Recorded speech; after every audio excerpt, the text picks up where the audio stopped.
Awesome. Hey, everybody. Welcome to DappRadar Meets. And today we're here with John Linden from Mythical Games. John, how are you? I'm good. Thank you. So, Mythical Games, we all know you from Blankos. Let's take a few steps back. I mean, Web3 gaming and your background in the games industry. How did you move from traditional to the future of gaming?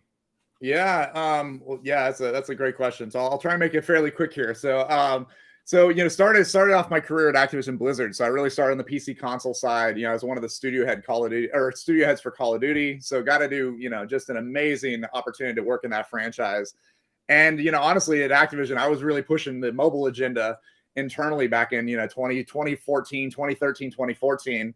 And we finally were making some good progress. I finally got a game greenlit at Activision. And really, we were seeing that what was amazing is just free-to-play gaming was kind of bringing in this massive shift in gaming, right? So we went from 100 million gamers around the world to 4 billion gamers now. So I was really kind of pushing into mobile. We had a game that we got greenlit with Skylanders. We were doing this mobile game with Skylanders. And then literally 2 months before my game came out at Activision, Bobby bought King. And suddenly Activision was big in mobile. So I ended up leaving there and got into mobile because I really felt that was a really interesting thing. Again, seeing that what was happening.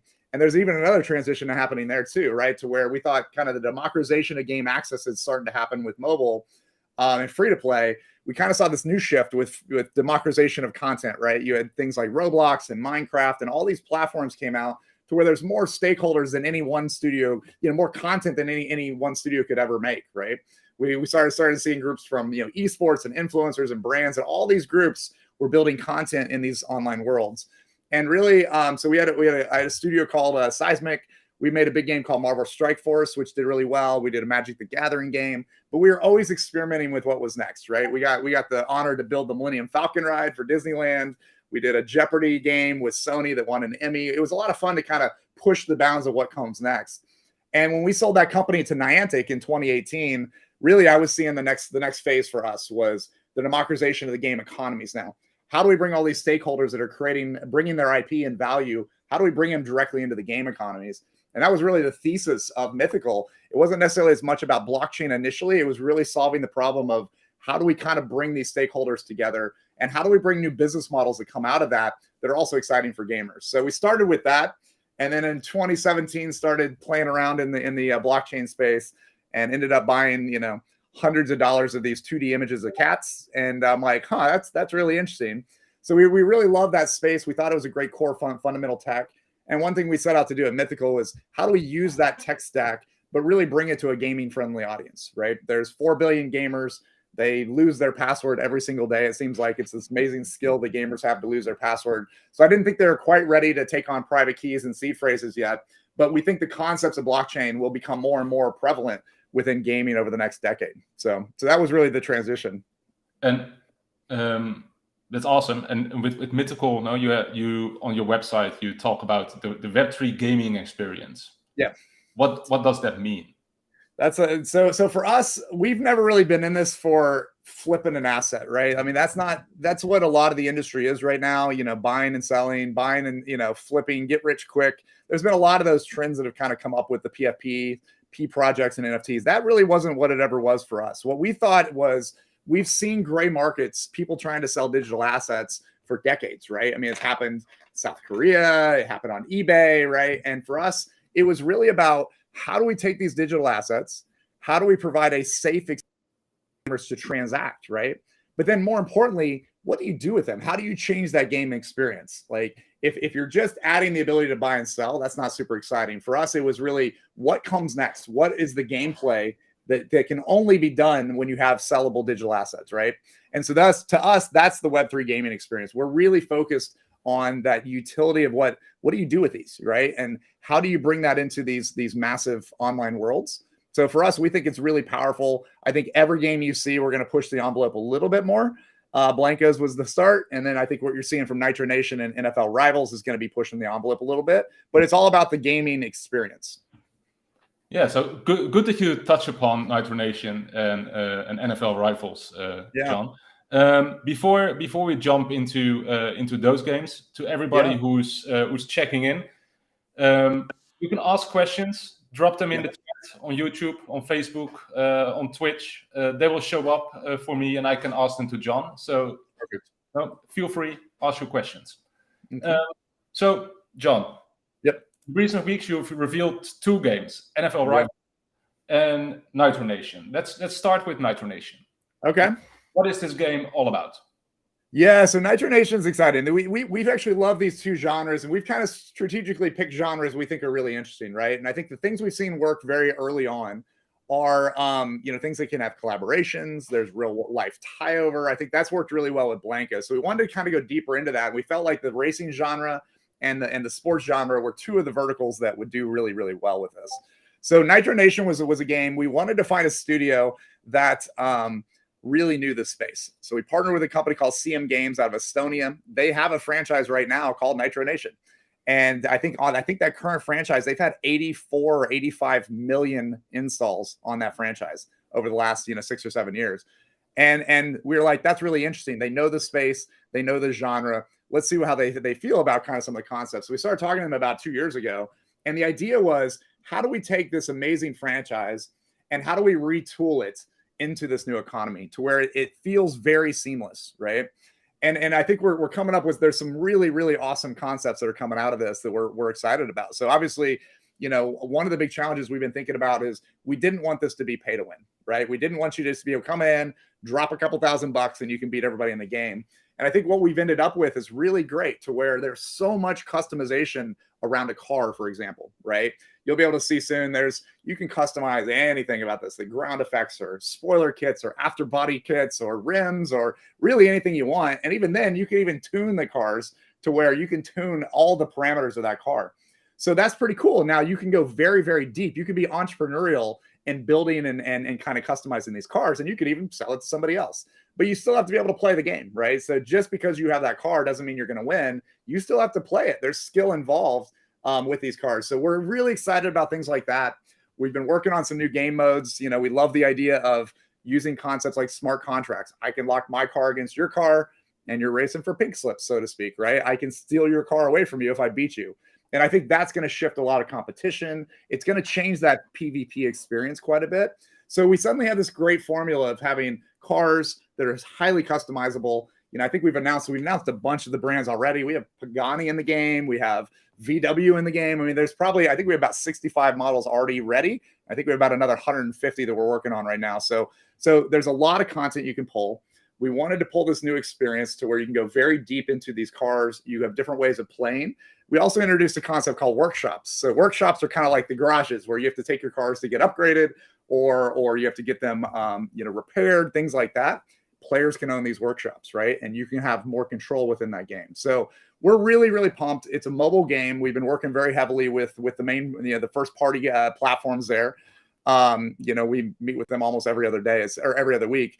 And we're really trying to craft this experience so it's very natural. You can come in, you don't have to know private keys or any of that, but you can suddenly be playing and suddenly you're like, oh, I can sell this thing? That's pretty cool. So we think it's a really great gateway into this Web3 world. Okay, before I jump in my follow-up questions, let's first share the trailer so everybody knows a little bit what we're talking about. Let's do it.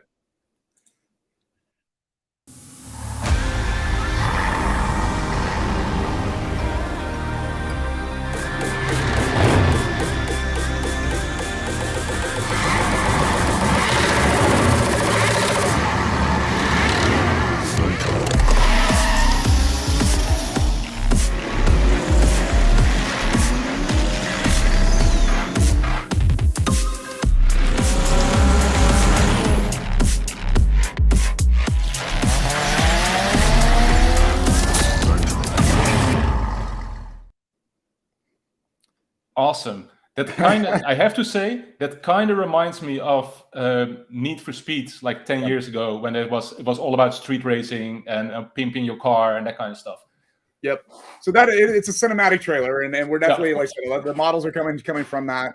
But yeah, again, I think we're really trying to drive into that experience, and an experience that millions and millions of people can get into and jump in very quickly. I think you probably got some vibes there. There's kind of this music scene. I think one of our big talents, we have one thing we've always gotten great credit for is Blanco's audio. We have a team in house that does that. In fact, the guy that our audio director, he was from DJ Hero and Guitar Hero. So like we have deep chops in kind of this space, and we're really wanting to kind of throw that vibe out there to where it's like, it's kind of this music festival meets racing, that really the party never stops, right? And that's what we're aiming for, and I think we're going to deliver a pretty awesome experience soon. You already dropped. Okay, people can own cars. You already dropped some alpha about the workshops. Can you go a bit deeper into the workshops and explain what are the limitations in terms of like availability, and how does it fit in the entire economy? Yep. Yeah. So again, there's a normal loop within these games that you want to repair cars, you want to upgrade cars and all that. And we wanted to start transferring that over to the players a little bit more, right? So they have a little bit more control. So there'll be workshops, there'll be some basic workshops in the game that anybody can come do. But we have kind of these advanced workshops we're going to start dropping, and players can literally own them. You can come in, you can buy the NFT. If you have that NFT, you own that workshop in the game. So as people are using your workshop, you're actually involved, right? You're in that loop. You're able to kind of be part of that game loop yourself by owning that NFT, by owning that digital asset. So we're going to be sharing a lot more. I got to be careful, and my marketing team's going to kill me if I share too much, because there's a whole formula of how we get that out. But there'll be a lot more information coming very, very soon. But again, I think it's an exciting time, and it's kind of our version. I guess it's kind of our version of land in the game, if that makes sense. It's not a land model necessarily, but it's kind of for that game. That's kind of that similar. The closest I'd call it is kind of a land mechanic. So there's ways you can come in, you can own part of that game, and you're involved in the loop, right? You're involved in that upgrade, work, rental, all that type of scheme can kind of happen through these workshops. So again, it's the way we think about this, Robert, is that it's not one model fits all, right? You can't just come in and be like, here's a land map, come buy the land, and here's what you do. You can't take a model from another game and put it in there. For this game, the workshops were a great opportunity. So we think it's a small group. It's going to be a small group that can own these. So when you come in, if you want to buy one, it's going to be a small amount of players that'll have these NFTs.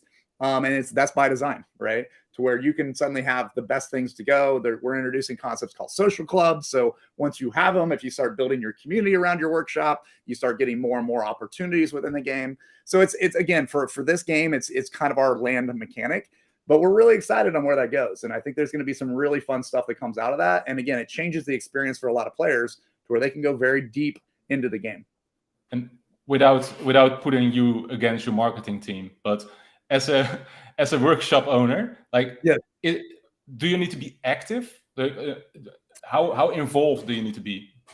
Yeah, that's a great question, and I think that's a question we're always looking at too. I think we want to make sure there are regulatory aspects to these games and how you bring it out. So we are kind of being very careful of let me be very careful what I say there, but like ultimately we want you to be active.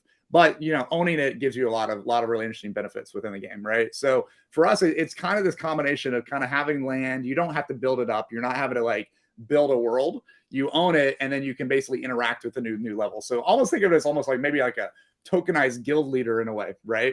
To where if I own it, I can bring people in. So I can be active. I don't have to be super active, but there is some level of activity that we're encouraging people that own these to really be involved with. Awesome. So Nitro Nation obviously isn't the first Web3 racing game. We've seen some others hit the market from Animoca brands, for example. Yep. But these games didn't really give players a lot of control in terms of gameplay. How important is the true gaming element? Yeah, I think it's very important. So again, the racing models you always try and especially in a mobile world, you want to have a game that's kind of easy to get in, right? Difficult to master. And I think this game definitely has that. Anybody can come in, you can start racing. If you really want to compete long term, there's a lot of skill you got to build over time, right? And you got to build up the cars, but more importantly, again, it's not just to pay to win. That's not something we want to be building. It's really, I'm coming in. Yes, I can get kind of some cool stuff, and I can really customize this in some cars. Some are my dream car. I'd never be able to get a Pagani in real life. I can now really invest behind that Pagani in the game, right? And I think that's a fun aspect of it. But again, it is a game, right? And again, it's first and foremost a game. It's not a play to earn economy, but there could be some elements of that through workshops and things like that we're working on.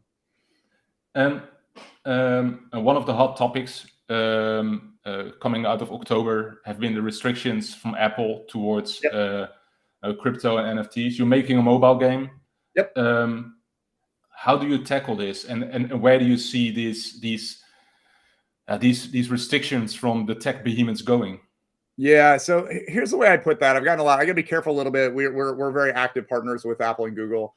So I can't share necessarily all the conversations we have, but here's what I would say. When I was at Activision and we built this game called Skylanders Battlecast. In fact, I probably have a card somewhere. Yeah, there you go.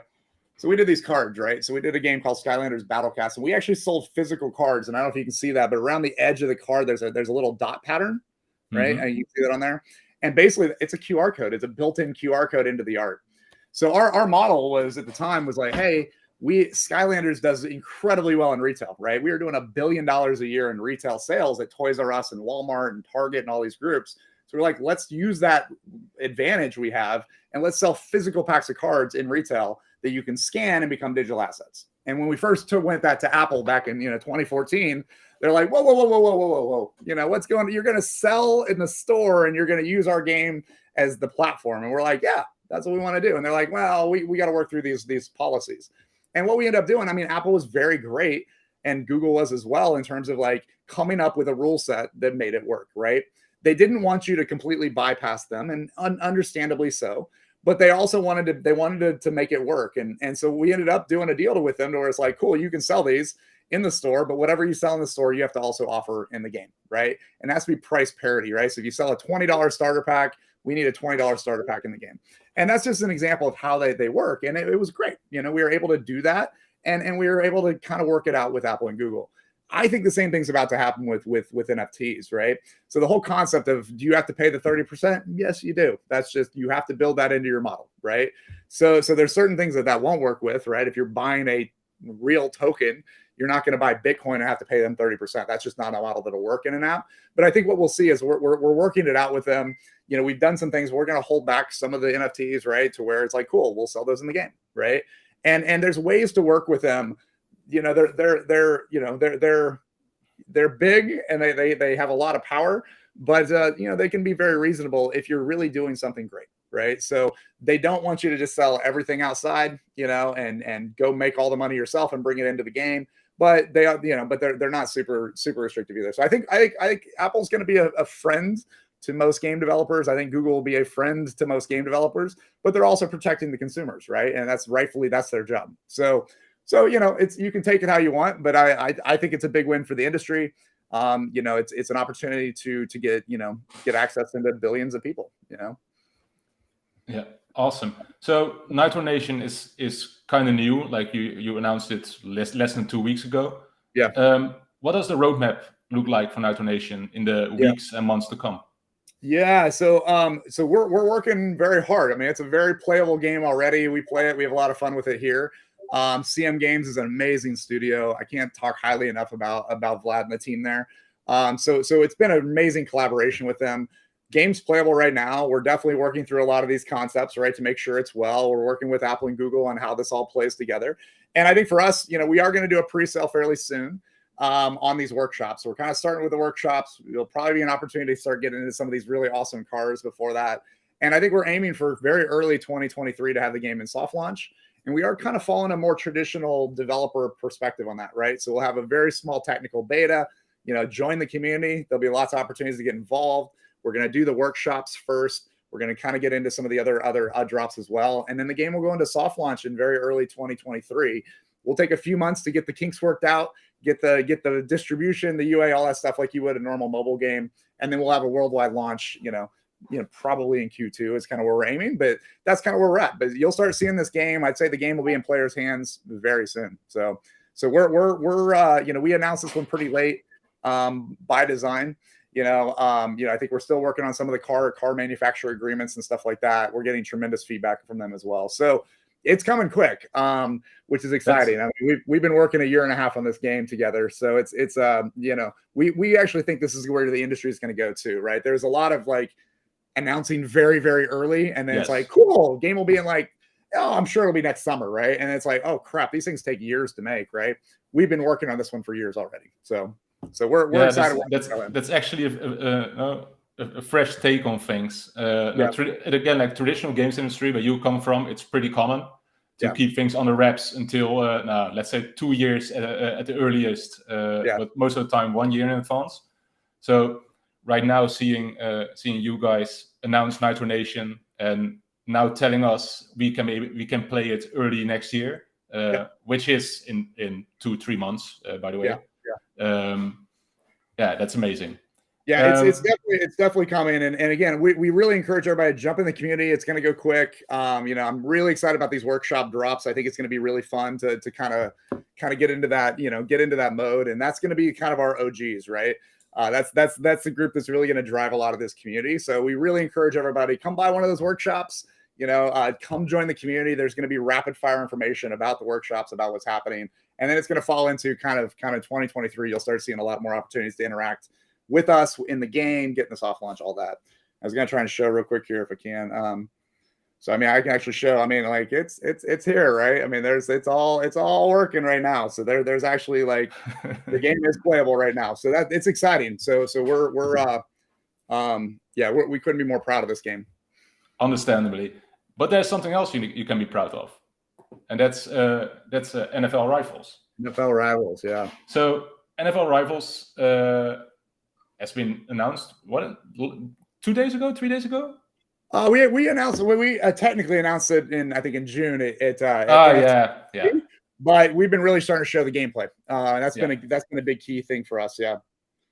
So an officially licensed game with the National Football League Player Association.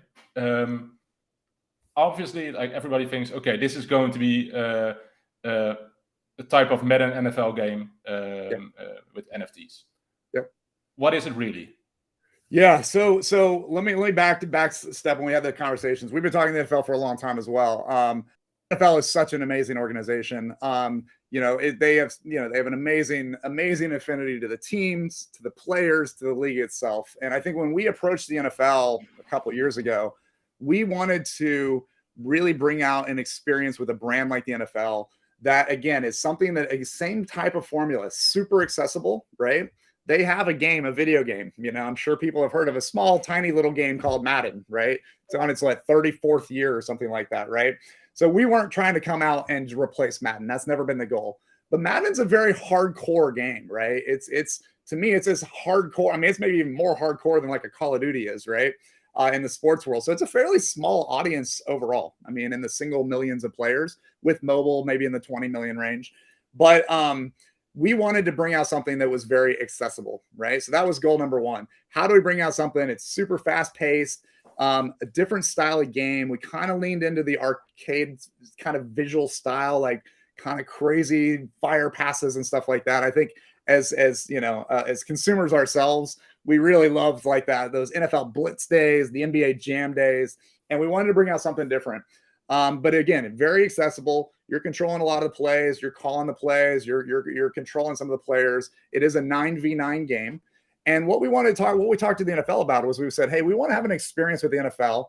And I had the pleasure of having lunch with Roger Goodell a couple days ago, actually. And we were talking about like, it's really the goal is to bring a different experience of how you engage with the league, with the teams, and with the players.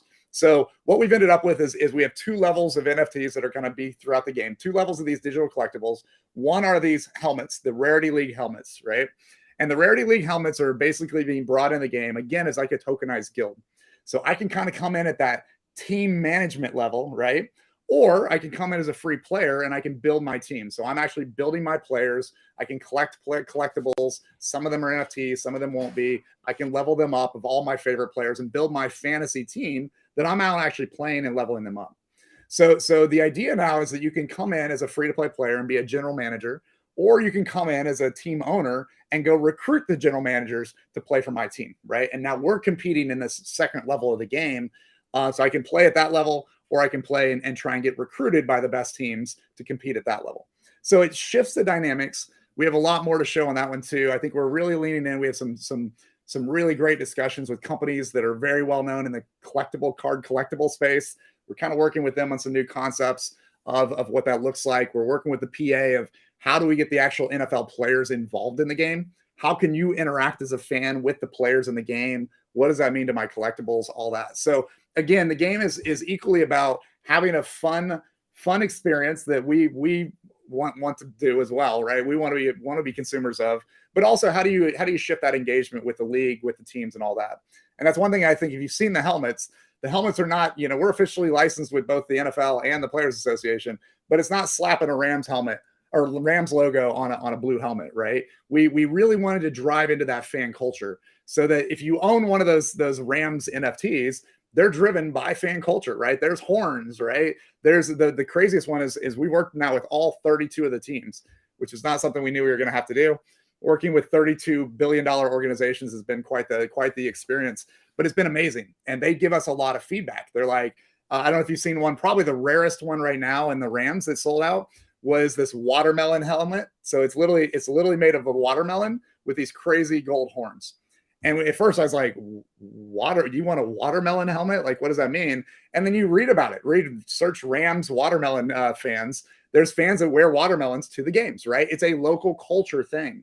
And that's been a really cool spot, as we've been able to kind of work with all 32 teams to drive what's that local culture, what is important to their brand, and so you can own a piece of that now. So I can suddenly be like, hey, I own this really cool piece, and now I'm in charge of that team in the game, and I can go try and recruit the best players to join. And by doing that, I have my own competitive league, and we can suddenly win very, very special NFTs and prizes and things like that. Awesome. Let's take a quick look at the gameplay you just released. Yeah.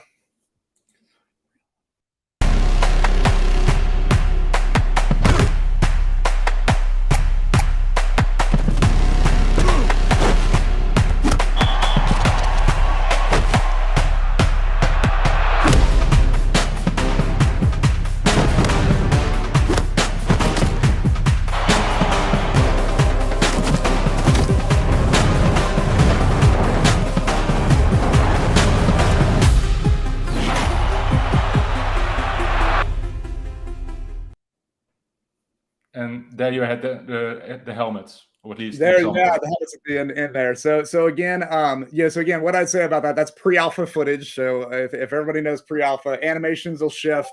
The players, if you notice, there's no logos on the helmets yet. There's approvals and things like that we're working through. So it'll visually shift quite a bit.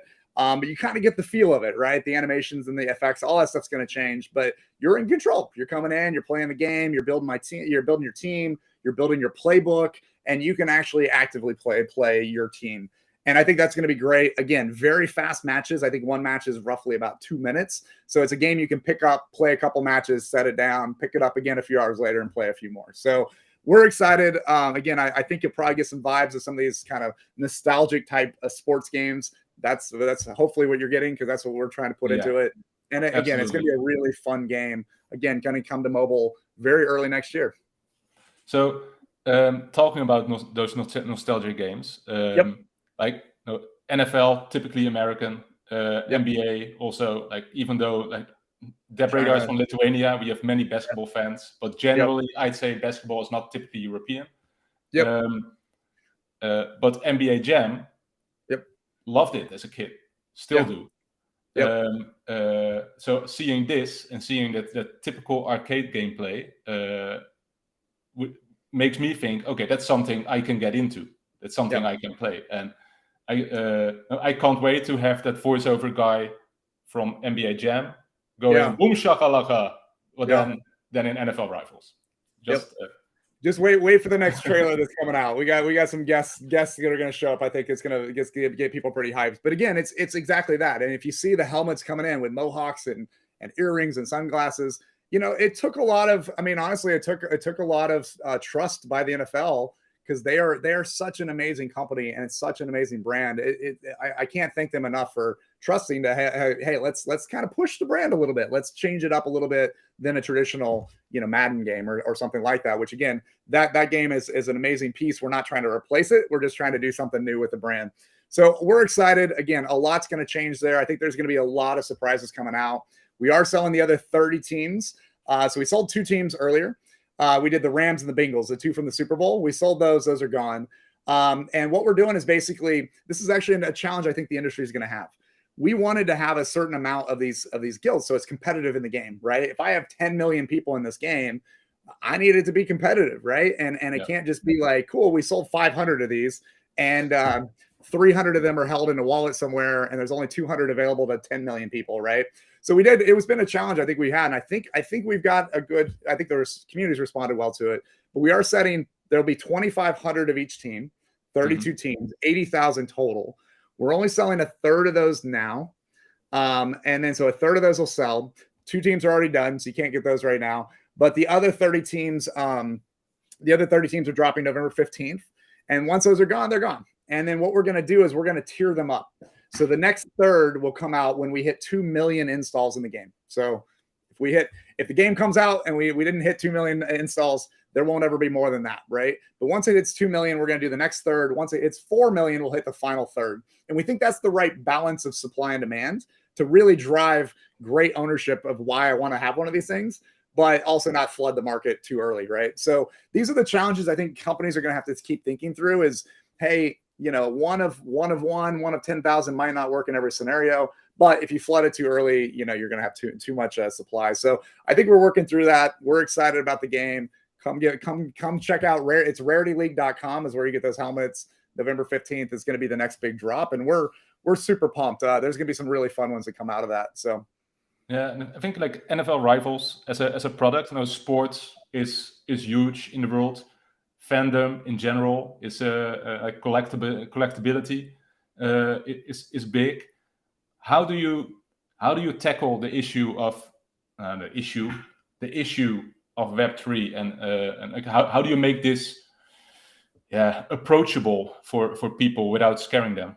Yeah, that's a great question. So I think we don't use a lot of crypto language in what we do, and again, our chain that we have, our Mythical chain, and we have a new kind of Mythos token as well that's out there right now. So our new chain it's a full EVM compatible chain, but it is custodial, right? It can tie back to any account structure. So it doesn't have to be necessarily a Mythical account. It could eventually be an Apple ID or a Google ID, or it could be tied to a PlayStation account or whatever, right? So when you come into a game like NFL Rivals or Nitro Nation, you have a wallet already. You just don't know it, right?